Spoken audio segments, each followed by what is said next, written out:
The storm raged across the frowning wasteland, howling like a wounded beast. The wind lashed against the metal walls of the outpost, rattling the reinforced windows. Inside, Sergeant Daniel Hayes Saturday slumped against the console, his breath coming in slow, shallow gasps. His suit's heater was failing, and he could already feel the cold creeping into his bones.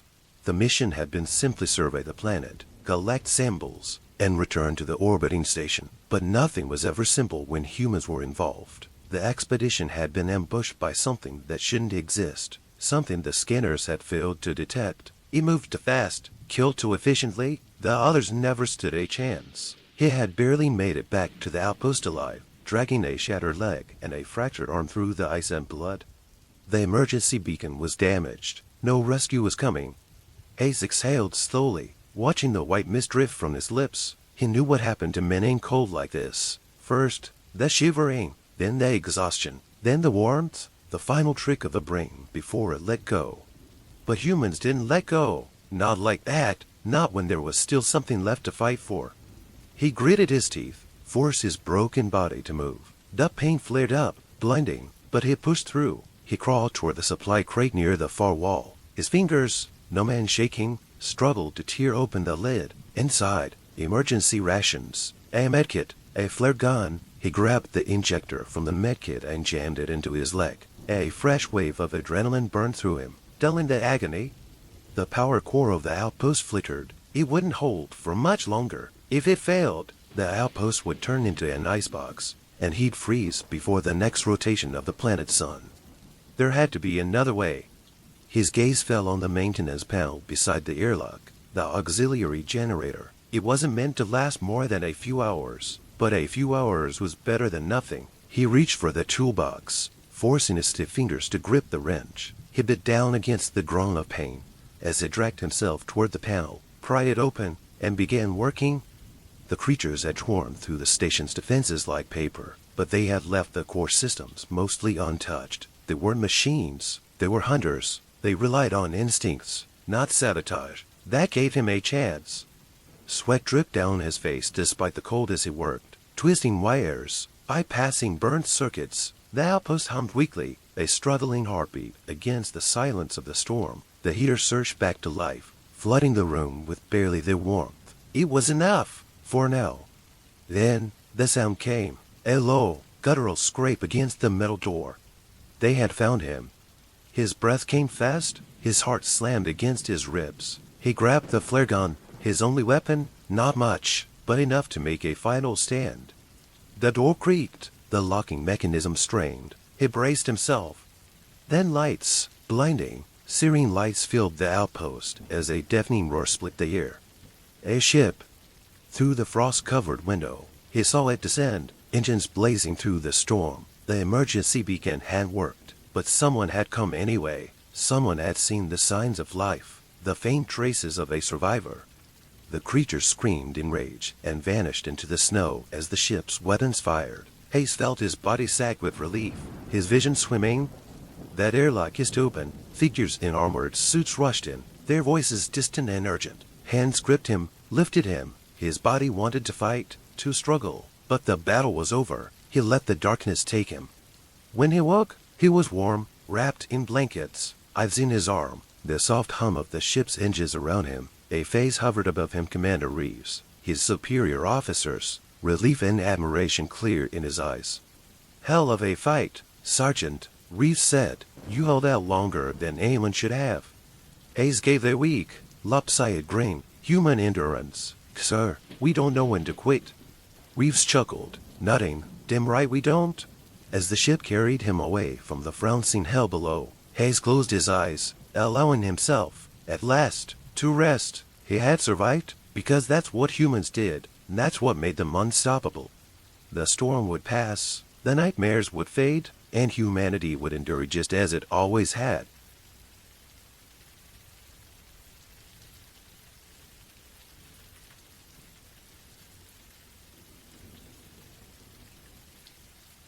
The war had lasted far longer than anyone expected. When the first alien ships arrived in Earth's orbit, humanity had been given mere weeks before total surrender was predicted. The invaders, a race known as the Zalari, had conquered dozens of planets before, leaving nothing but submission in their wake. Their technology was superior, their weapons unmatched, and their strategy flawless. And yet, against all logic, against every rule of war, humanity endured. It started with the fall of Sydney. The Zellari stormed the city within hours, their energy weapons melting steel and concrete alike. The first wave of resistance was wiped out in moments, but the second wave lasted longer. By the time the third wave arrived, the Zellari found themselves facing something they had never encountered before: people who refused to break. Earth's military had been shattered early in the war, but the survivors adapted. They fought in ruins, using homemade explosives, scavenged weapons, and even kitchen knives when necessary. The Zellari, a species evolved in a sterile, regulated environment, could not understand the madness of human endurance. Soldiers who had lost limbs still fought. Civilians refused to flee even when their homes burned around them. Cities turned into fortresses, each street a battlefield where men, women, and even children fought with a desperation the Zellari could not comprehend. The aliens had superior strength, speed, and intelligence, but humans had something else: stubbornness being reason. They fought even when they had no chance of victory. They sacrificed everything just to deny the enemy one more step forward. The Zellari, who had studied war for centuries, could not understand why humanity did not surrender. It was not logical. It was not rational. It was insanity. In the burning ruins of Paris, a single soldier named Daniel Parker became a legend. Shot 5 times, bleeding out, he still charged forward, tackling a Zellari officers and taking it down with nothing but a combat knife. When his body was found later, surrounded by the corpses of his enemies, the Zellari began whispering a new term: deathless. They feared humans because humans refused to stay dead. But it wasn't just the soldiers. It was the civilians, the doctors, the old men who picked up weapons when no one else could. In the frowning remains of Moscow, a grandmother took down 3 Zellari warriors with a hunting rifle before she was finally killed. In the shattered ruins of Chicago, a group of factory workers armed with little more than metal pipes and homemade bombs wiped out an entire Zellari patrol. The humans did not stop, even when their cities burned, even when their bodies broke, even when everything seemed lost. They did not stop. The Zellari began to falter. Their generals hesitated. Their warriors, once fearless, now hesitated before entering battle. They had fought many species, but none like this. None who fought until their last breath. None who made victory so costly it felt like defeat. The final battle took place in the wastelands of what had once been Washington, D.C. The Zellari had planned a decisive strike to end the war, to finally crush the remaining human forces. But when they arrived, they found nothing but silence. No resistance, no gunfire, just an empty battlefield. They advanced cautiously, expecting a trap, and that was when the ground erupted. Buried beneath the ruins, thousands of human fighters rose, launching an ambush so brutal the Zellari never recovered. Bombs made from stolen enemy weapons detonated. Human soldiers charged with nothing but bayonets and makeshift weapons. The Zellari army, once unstoppable, broke. The fear of the deathless had taken root in their minds. And when fear controls an army, defeat is inevitable. The humans did not just win that battle. They shattered the Zellari completely. What remained of the invaders fled back into orbit, their empire shaken to its core. Word spread across the galaxy. The species that should have been easy to conquer had become legends. The species that should have surrendered had done the impossible. Years later, when humanity rebuilt, they received their first transmission from the Zellari homeworld. A single sentence was broadcast in a dozen languages: "We will never return." Humanity had not just won a war. They had rewritten history. They had shown the universe what it meant to be human: to fight, to endure, to refuse to break. It was not intelligence, nor technology, nor numbers that had saved them. It was the madness of human endurance.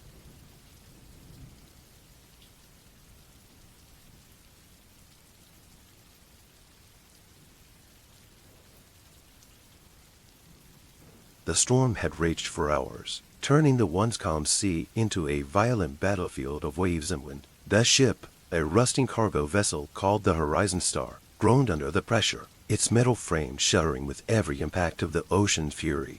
Among the crew was Daniel Carter, a seasoned sailor who had spent half his life on the water. He had seen storms before, But something about this one felt different. It wasn't just the wind howling like a wild beast or the waves crashing over the deck. It was the sheer relentlessness of it, as if nature itself was testing them. "Hold on," the captain shouted as another massive wave slammed against the hull. Water flooded across the deck, dragging anything not tied down into the abyss. The power flickered, and the ship groaned as it tilted dangerously to one side. Daniel gritted his teeth, gripping a railing to keep himself steady. He had always believed in the endurance of mankind, the ability to push forward no matter the odds. Tonight, that belief would be put to the ultimate test. The emergency alarm blared, cutting through the noise of the storm. "Engine failure," someone shouted from below deck. Panic set in among the crew. Without the engines, they were at the mercy of the storm, drifting wherever the waves decided to take them. Daniel knew that fear could kill faster than the sea. "We're not dead yet," he yelled, pushing through the chaos. "We've got hands and brains. Let's use them."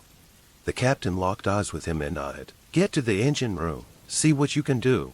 Daniel didn't hesitate. He moved down the narrow corridors, the ship groaning like a wounded animal around him. Water was already seeping into the lower decks. His boots splashed through it as he reached the engine room, where two engineers were already working frantically. The cooling systems fried. One of them, Marco, said the engines overheated and shut down. Daniel scanned the controls. If they couldn't get the engines restarted, the storm would batter them until the ship broke apart. He thought quickly, "We don't need a full restart, just enough power to steer." The men worked with desperate focus, bypassing damaged circuits, rerouting power, and manually adjusting the fuel lines. Every second felt like an hour. But finally, with a sputter and a groan, one of the engines roared back to life. "We got something," Marco shouted. Daniel grabbed the radio. "Bridge, we have partial power." The captain's voice crackled through. "Enough to move. Enough to fight." On the bridge, the captain struggled to keep the ship pointed into the waves. The engine's weak output meant they couldn't outrun the storm, but they could at least prevent themselves from capsizing. The battle wasn't won, but they had a fighting chance. Then came the worst moment of all. A monstrous wave, larger than anything they had seen, rose before them like a mountain of black water. It towered high above the ship, blocking out what little light remained. Daniel grabbed the nearest support as the wave crashed down. The ship rocked violently, and for a moment, everything turned upside down. Equipment, crates, and even crew members were flung through the air. The Horizon Star groaned as though it might break apart. And, somehow, impossibly, it righted itself. Daniel gasped for breath, coughing up seawater. He was still alive. The ship was still afloat. He could hear the captain shouting, hear the crew groaning in pain but moving. Against all odds, they had survived the worst of it. Hours passed, and the storm finally began to weaken. The wind ceased, the waves shrank, and the darkness that had swallowed the world began to lift. As the first light of dawn touched the ocean, Daniel looked around at his fellow sailors, bruised, exhausted, but alive. The radio crackled. "This is the Coast Guard. We have you on our radar. Hold tight." Relief washed over the crew. They had made it, not because they were lucky, but because they had refused to give in, because human endurance, that madness that made people push forward, even when survival seemed impossible, had carried them through. Daniel Saturday down, his muscles aching, his mind numb. He thought about all the moments when it would have been easier to surrender to the fear, to let the storm win. But that wasn't who they were. That wasn't who humans were. He looked out at the rising sun, feeling the warmth on his face. Against the madness of nature, against the odds stacked against them, they had endured. And that was enough.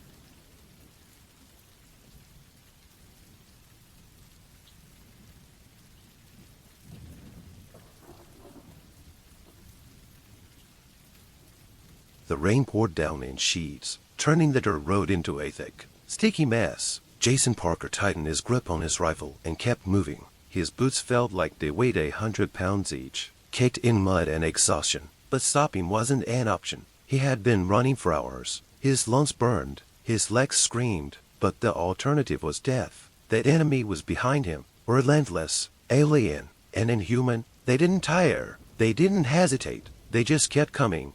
Jason wasn't supposed to be out here alone. His unit had been ambushed in the dense forest 2 days ago. They fought like hell, but the enemy had numbers on their side. One by one, his squad had fallen. He had barely managed to escape, but escape meant nothing if he didn't make it back to base. A branch snapped in the distance. Jason dropped to one knee, raising his rifle. His hands trembled, not from fear but from sheer exhaustion. His muscles ached, his vision blurred, but his mind was sharp. He couldn't afford weakness. The enemy moved like ghosts. Their tall, slender bodies made no sound, their black eyes unblinking, their skin blending into the darkness. Jason had fought them before, and he knew the truth. They were stronger, faster, and smarter than any human, but they weren't unstoppable. A shadow moved. Jason fired. The gunshot echoed through the trees, cutting through the rain. A sharp, inhuman screech followed, and he saw the body fall. He didn't waste time celebrating. He turned and ran. Every muscle in his body begged him to stop. His brain screamed that he couldn't go on. But Jason kept running, because that's what humans did. They endured. The alien pursuers didn't understand that. They thought humans were weak, fragile creatures, but they had never seen what a desperate human could do, what a human pushed to the edge was capable of. Jason had nothing left, no backup, no supplies, no plan, but he had his will. He reached a river, his current fast and violent. His mind told him it was suicide. His body told him it had no choice. Without hesitation, he jumped. The icy water hit him like a hammer, stealing the breath from his lungs. The current grabbed him, pulling him downstream. He fought to keep his head above water, his limbs numb, his mind slipping, but he didn't let go. He couldn't. Minutes felt like hours, but finally, the river spit him out onto the muddy shore. He coughed, choking on water, barely able to move, but he was alive. He lay there, staring at the sky, rain still falling, the gunshots, the screams, the endless running. It all felt distant now. The aliens wouldn't expect him to survive this. They wouldn't search for a half-dead human washed up on the side of a river. Jason let out a weak laugh. Against all logic, against all odds, he had made it. He pushed himself up, every bone in his body protesting. He wasn't in yet. He still had miles to go before he reached the base. But he would make it, because humans weren't the strongest. They weren't the fastest. But they never quit.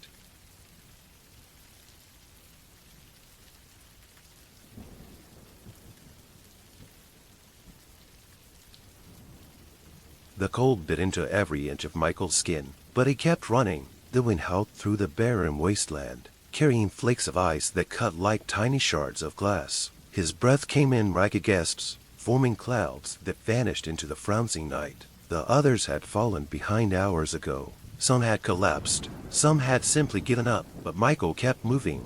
The aliens had called it a test, a cruel, impossible test. The Galactic Confederation, a union of countless species, had declared that humanity was too reckless, too unpredictable, too fragile to join their ranks. If humans wanted to prove their worth, they had to survive the trial of endurance, a 72-hour run across an uninhabitable ice planet. The other species had left when the terms were announced. They believed humans had no chance.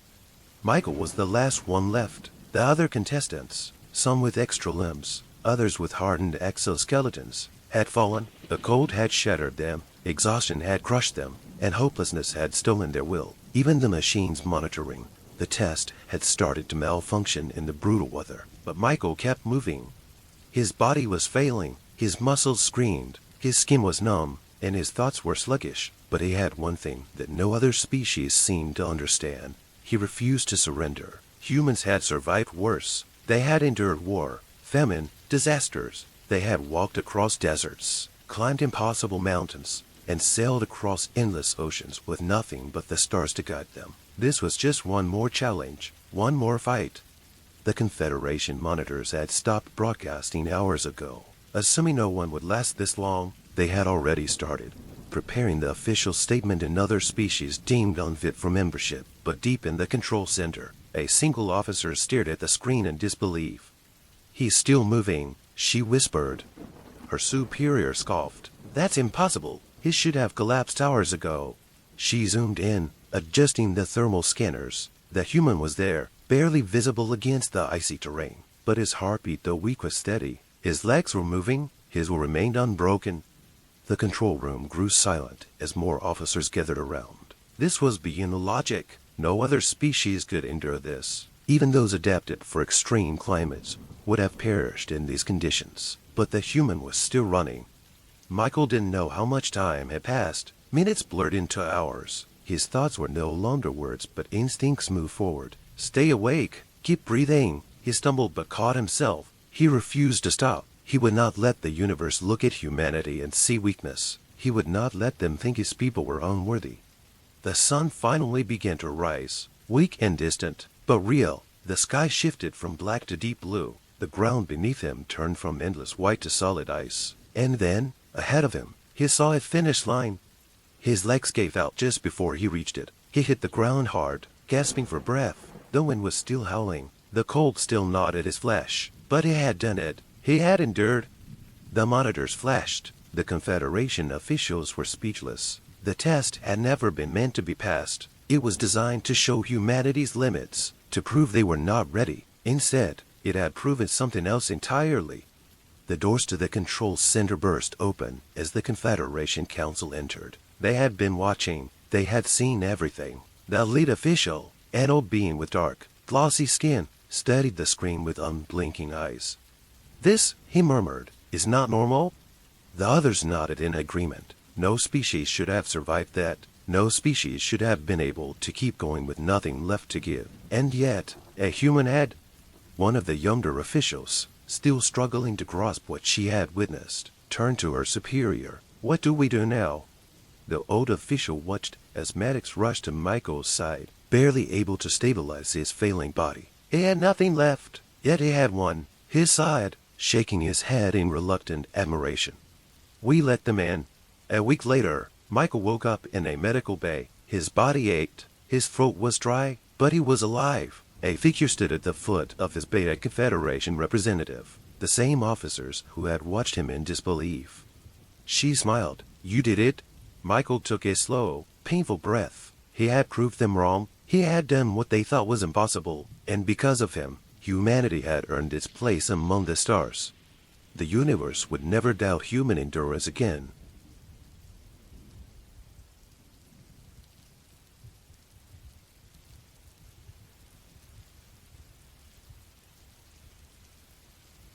The air was thick with dust and the acrid scent of burning metal. Lieutenant James Carter wiped the sweat from his brow, his face smeared with dirt. His squad had been outnumbered from the start, trapped behind enemy lines on an alien world where nothing made sense. Gravity was too strong, the air too thin, and the enemy too many. The Zelver, a towering, insect-like species, had every advantage: better weapons, stronger bodies, and the home field advantage. But humans had one thing they didn't: the sheer, unrelenting madness of endurance. Carter's radio crackled. "Lieutenant, we're down to 6 men. Ammo's running low." Sergeant Holloway's voice was steady, but Carter could hear the exhaustion beneath it. He glanced at the remains of their defensive position, a half-destroyed structure that had once been part of a Zelver city. The rest of the squad huddled behind makeshift cover, faces grim, wounds hastily patched. They had been fighting for 2 days straight. No sleep, no real food, just pain, blood, and stubborn defiance. Carter pressed the radio. "We hold. Reinforcements are coming." It was a lie. Command had gone silent hours ago. He didn't know if anyone was coming. A chittering sound echoed through the ruins. The Zelver were regrouping. Carter tightened his grip on his rifle. He could barely feel his fingers anymore, his muscles screaming with exhaustion. But he pushed it aside. Humans had limits, but they ignored them. They fought past them. The attack came fast. The Zelver charged, their sleek, armored bodies moving like shadows in the dim light. Plasma fire streaked through the air. Carter's squad fired back, each shot placed with deadly precision. Holloway took a hit to the shoulder but kept fighting. Private Lee collapsed from blood loss, but even as he fell, he kept his finger on the trigger. Carter didn't think. He moved, fired, reloaded. Pain blurred into numbness. His vision tunneled. By running on pure instinct, a Zelver leapt at him, its sharp claws aiming for his throat. He ducked, drove his knife into its exposed neck, and twisted. Hot alien blood sprayed over his arm. He didn't stop. Hours passed in a haze of violence. They should have fallen. They should have been wiped out. But they weren't. And then, as suddenly as it had started, it was over. Silence. Carter stood among the bodies, breath ragged. Only 3 of them remained. Noam, Holloway, and Corporal Diaz. The rest were gone. Then, a voice crackled in his earpiece. "This is Eagle Actual. We see your beacon. Hold tight." Relief hit Carter like a physical force. He sank to his knees, laughter bubbling up from somewhere deep inside. It wasn't joy. Not yet. It was exhaustion, madness, and the insane truth of what they had just survived. Minutes later, the roar of dropships filled the sky. Human reinforcements poured in, securing the area, tending to the wounded. A medic reached for Carter, but he waved them off. "We made it," Diaz whispered. Carter looked at the devastation around him. The impossible battle, the nightmare they had endured. And yet, they had won, not because they were stronger, not because they were faster, because they refused to break. He exhaled, closing his eyes for just a moment. "Yeah," he murmured, "we did."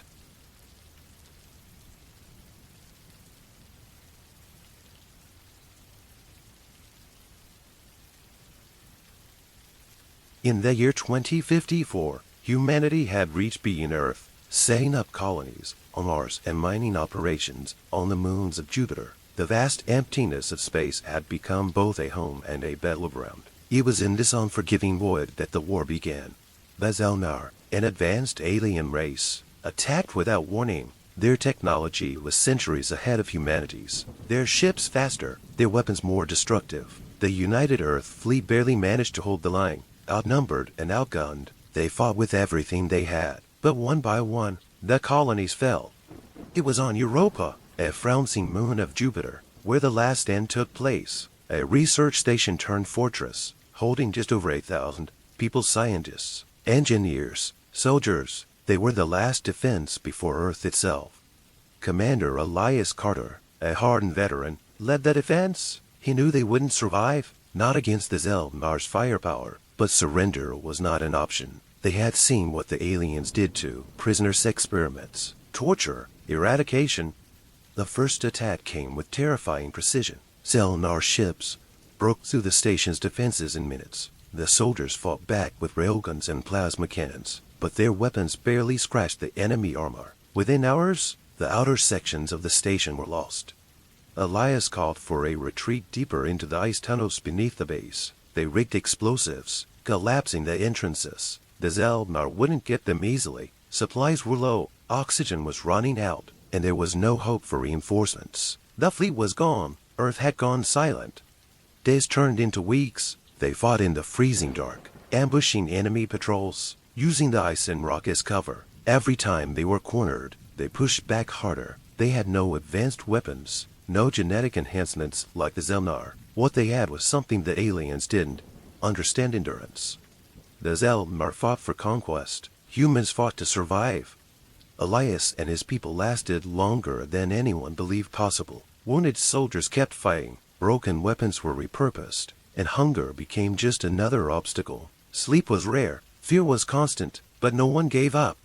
One night, Elias received a distress signal. Faint, almost lost in the static. Earth was still there. They were sending help. A single battleship, the Indomitable, was on its way, but it would take time. Time they didn't have. The Zelnar, frustrated with their losses, unleashed their final assault. Hundreds of enemy soldiers poured into the tunnels, relentless and merciless. Elias made a choice. If they were going to die, they would make sure the Zelmar paid for every inch of ground. They set the final trap. The station's old fusion reactor, buried deep in the ice, was unstable. If it went critical, it would wipe out the entire Zelmar force on Europa. Elias and his remaining fighters made their last stand, holding the enemy back long enough to set the reactor to overload. The countdown began. 5 minutes. Elias stood among the fallen, plasma burns on his armor, his rifle empty. He watched as the Zelmar advanced, their glowing eyes filled with rage. He grinned, blood on his teeth. "Humans don't break," he said. "You should have learned that by now." Then the world turned to fire. But the story didn't end there. When the Indomitable arrived, they found something impossible. A single life sign, deep in the wreckage. Against all odds, Elias Carter had survived. Burnt, battered, barely breathing but alive. He awoke days later aboard the battleship, Earth flag hanging above him. The war was not over, but the message was clear. Humanity could be pushed to the edge, beaten, broken but never defeated. The Zelnar had learned it the hard way. The universe would never forget.